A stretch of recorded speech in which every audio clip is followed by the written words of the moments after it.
ખેડૂતોનું દર્દ જોવા માટે આ સરકાર પાસે ટાઈમ નથી. ભવિષ્યમાં આવી 10 લાઈનો નીકળશે અને 10 લાઈનમાં 10 વીઘાના ખેતરના 10 કટકા કરી નાખવામાં આવશે. ખેડૂતોના છાતી ઉપર જે વીજબોલ નાખીને જે ખેડૂતોને બરબાદ કરવાનું કામ કરી રહી છે આ કંપનીઓ. જય જવાન જય કિસાન. દોસ્તો હાલમાં અત્યારે અદાણી અને અંબાણી જેવી ખાનગી કંપનીઓ દ્વારા જે ખેડૂતોના ખેતરની અંદર જે વીજ લાઈનો નાખવામાં આવે છે દબાણપૂર્વક, ધાક ધમકીથી, ખેડૂતોની સહમતી નથી છતાં પણ આ વીજ લાઈનો નાખવામાં આવે છે. એ બાબતે જરાક તમને 1 થી 2 મિનિટના વિડીયા દ્વારા જરાક ખેડૂતોને જાગૃત થાય એના માટેની એક વાત કરું છું. વિડીયો સંપૂર્ણપણે જોજો. દોસ્તો સૌથી પહેલા તો જે વ્યક્તિનું ખેતર હશે એને નોટિસ આપવામાં આવશે. નોટિસ આપ્યા પછી જો તમે એમાં સહમત નહીં થાવ અથવા તમે સહમતિ નહીં આપો તો વીજ કંપની વાળા કે કોઈ પણ વ્યક્તિ તમારી માલિકીની ખેતર અંદર કોઈ પણ જાતના દબાણપૂર્વક એ વીજ પોલ ઉભો ન કરી શકે. કોઈ વ્યક્તિએ કોઈ પણ સિગ્નેચર લેટર ઉપર કોઈ પણ જાતની સિગ્નેચર કે સહી કરવાની નથી. કારણ કે ઘણા બધા ખેડૂતો અત્યારે અભણ હોય છે જેને કોઈ જાતનું પૂરું ગુજરાતી પણ વાંચતા ન આવડતું હોય અને એવા ખેડૂતોને આ લોકો ઇંગ્લિશમાં કાગળિયા આપીને સહી કરાવી લે.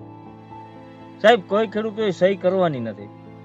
બીજી વસ્તુ, એના પછી શું થશે? તમે સહમત નહીં થાવ, તમે મંજૂરી નહીં આપો ખેતરની અંદર વીજ પોલ ખોલવાની, તો ત્યાર પછી આ લોકો શું કરશે? પોલીસ પ્રોટેક્શનને સાથે રાખશે. હવે પોલીસ પ્રોટેક્શન સાથે રાખીને તમારા ખેતરમાં આવે એટલે પોલીસ સ્ટાફનું ફક્ત ને ફક્ત કામ એટલું છે, એનાથી કોઈ વ્યક્તિ બીવાનું નથી. ઘણા લોકો પોલીસને જોઈને બી જતા હોય છે અને કશું બોલતા ન હોય.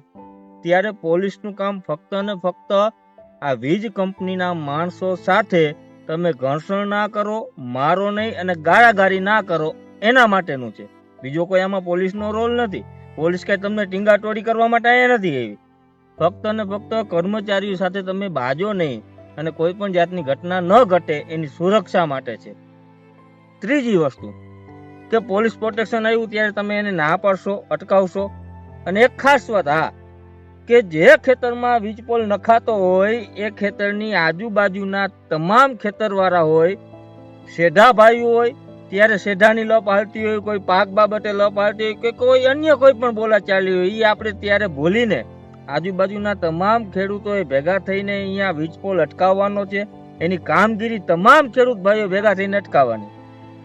ચોથો મુદ્દો, ત્યાર પછી શું થશે કે આ લોકો કલેક્ટર તમને બોલાવશે.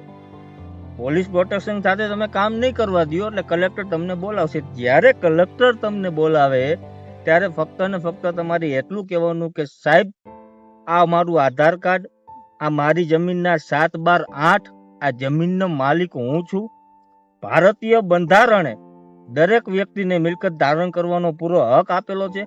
જો મારા ખેતરની અંદર તમારે કોઈ પણ જાતનું કામ કરવું હોય, સરકારને અથવા કોઈ પણ ખાનગી કંપનીઓને જયભાઈના ખેતરમાં કામ કરવું હોય તો જયભાઈની જમીન કાં તો ભાડે રાખવી પડે અને કાં તો વેચાતી લેવી પડે.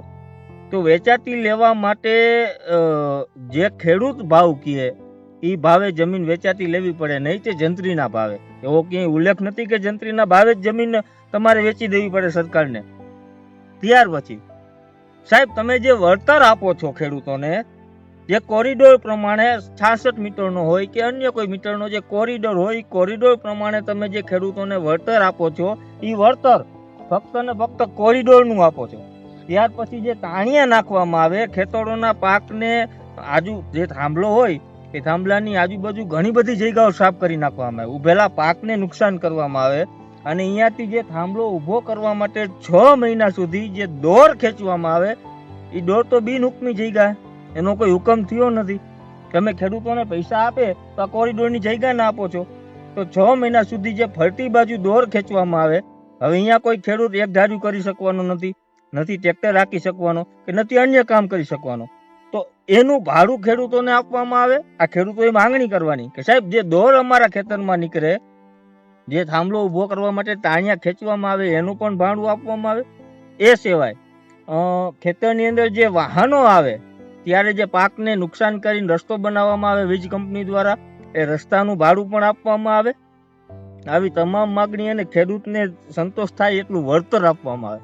કારણ કે આ લોકો વીજ કંપનીઓ અને કલેક્ટર શ્રી અલગ અલગ જિલ્લામાં અલગ અલગ વળતર કેમ નવસારી જિલ્લાની અંદર કલેક્ટરે માર્કેટ ભાવના 4 ગણા ખેડૂતોને વળતર આપવાનો નિયમ અને હુકમ કરી શકે તો અન્ય જિલ્લા જામનગર છે, મોરબી છે, સુરેન્દ્રનગર જિલ્લાના કલેક્ટરો કેમ નહીં?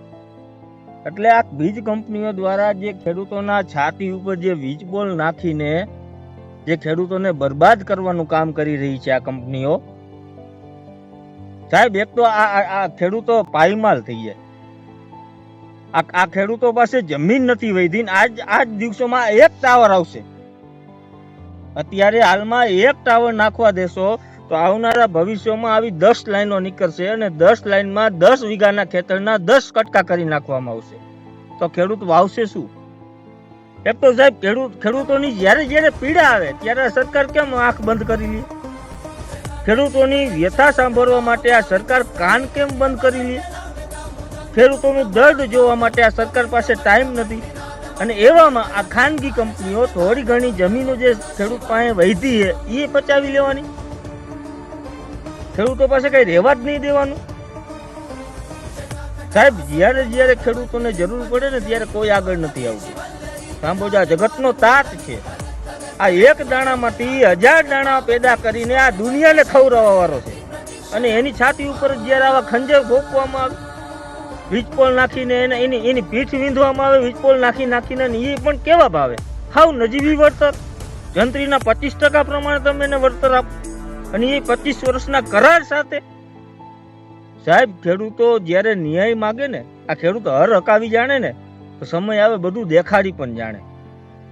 સાહેબ ખેડૂતોને એક તો જ્યારે પાક કરે ત્યારે એને દવા મળતી નથી, એને ખાતર મળતા નથી, અને આ દુષ્કાળની અંદર થોડો ઘણો પાક મળે અને લઈને વેચવા જાય તો એને ભાવે મળતા નથી. મહેરબાની કરીને સાહેબ અને દરેક ખેડૂત ભાઈઓને કહું, આ વીજપોલ નાખવા માટે અનુમતિ ન દેતા, કારણ કે આ વીજપોલ તમારું ભવિષ્ય છીનવી લેશે.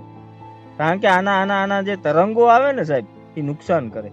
અને આજે 1 લાઈન નીકળી, મેં કીધું ને ભવિષ્યમાં આવી 10 લાઈન કાઢશે તો 10 વીઘા ખેતરની હાલત શું થાય? એટલે માટે આ વિડીયો મેં જાણકારી માટે બનાવ્યો છે. સમગ્ર મુદ્દા આપ સમજી ગયા છો કે જે તમને વળતર આપવામાં આવી, કોરિડોર જે થાંભલાનો કોરિડોર જે એરિયા હોય એરિયાનું વળતર આપવામાં આવે, જે તાણિયા ખેંચવામાં આપે એનું વળતર આપવામાં આવતું નથી. અને ઘણા બધા ખેડૂતોને ભોરવીને ધાક ધમકાવીને હાવ નજીવી વળતર દઈને તમે ખેતરમાં થાંભલો ઊભો કરી દો અને જ્યાં ખેડૂતો બોલે છે, જ્યાં અવાજ કરે છે, અહીંયા તમે માર્કેટ ભાવના 4 ગણા ભાવ આપો. સાહેબ જિલ્લે વળતર અલગ કેમ? તાલુકે વળતર અલગ કેમ? અને ખેડૂતે વળતર અલગ કેમ? માટે દરેક ખેડૂત સંઘ એક થાય, ખેડૂત મિત્રો એક થાય અને એકતામાં જે તાકાત છે ને સાહેબ, આ તાકાતથી આપણે લડી લેશું.